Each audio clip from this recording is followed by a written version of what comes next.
ለመላው ኢትዮጵያውያን ኦርቶዶክሳውያን የቀረበ የበይነ መረብ ውይይት ጥሪ። በሀገራችን ኢትዮጵያ የብልጽግና የግፍ አገዛዝ ወደ ስልጣን ከመጣ ጊዜ አንስቶ ሀገር በጦርነት በረሃብ እየተሰቃየች ትገኛለች።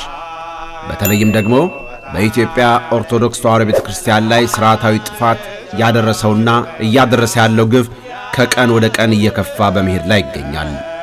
በመላው የሀገራችን ክፍል ላለፉት 8 ዓመታት ያልቆመው የካህናት የምዕመናን ግድያ፣ የቤተክርስቲያን ቃጠሎ፣ መፈናቀል በተለይም በምስራቅ አርሲ በብዙ ወረዳዎች ዛሬም ድረስ ጭፍጨፋው በሰፊው ቀጥሏል።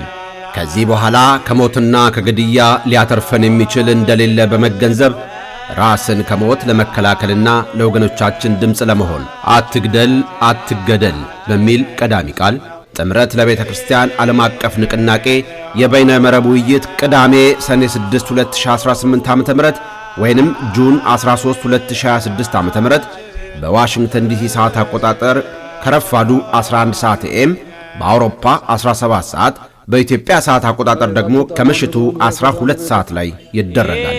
ኢትዮጵያውያን እንዲሁም ኦርቶዶክሳውያን የሚደርስብንን ግፍ በጋራ እንቃወም።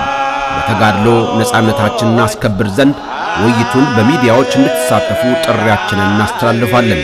ጥምረት ለቤተ ክርስቲያን ዓለም አቀፍ ኦርቶዶክሳዊ ንቅናቄ